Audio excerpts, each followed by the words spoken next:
তো বন্ধুরা, তোমরা সবাই ভালো আছো? সবাইকে শুভ সকাল। তো আজকে আমি একটা নতুন রেসিপি তৈরি করব, ফুলকপির পাতা বাটা। খুব টেস্টি খেতে, গরম ভাত দিয়ে খুব ভালো লাগবে। চলো বেশি কথা না বলে রেসিপিটা দেখা যাক। ফুলকপির পাতা বেছে ঝুড়িতে রেখে দিয়েছি, এবার কড়াই ভাপাতে দেবো।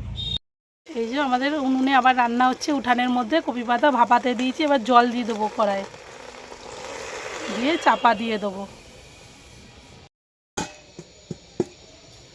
কী কী মশলা লাগবে? কাঁচা লঙ্কা, রসুন, কালো জিরে আর সর্ষের তেল দিয়ে করতে হবে। সর্ষের তেল ছাড়া ভালো হবে না খেতে।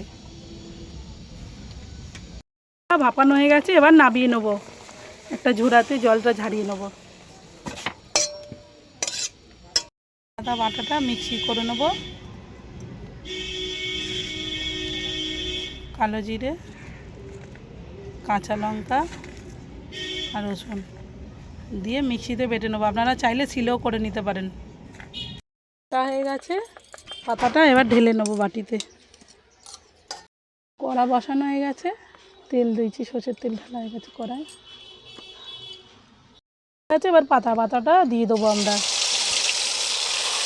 বেশিক্ষণ ভাজতে লাগবে না। এটা ভেটকল পাতা অনেকক্ষণ লাগে ভাজতে, এটা বেশিক্ষণ লাগবে না।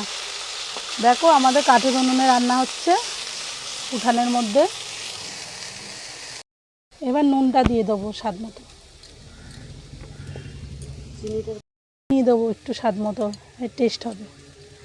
কপি পাতা ভাজা হয়ে গেছে, এবার নামিয়ে নেবো। রেসিপিটা যদি আপনাদের ভালো লেগে থাকে কমেন্ট করে জানাবেন, চ্যানেলটা সাবস্ক্রাইব করে দেবেন আর লাইক করে দেবেন। টাটা।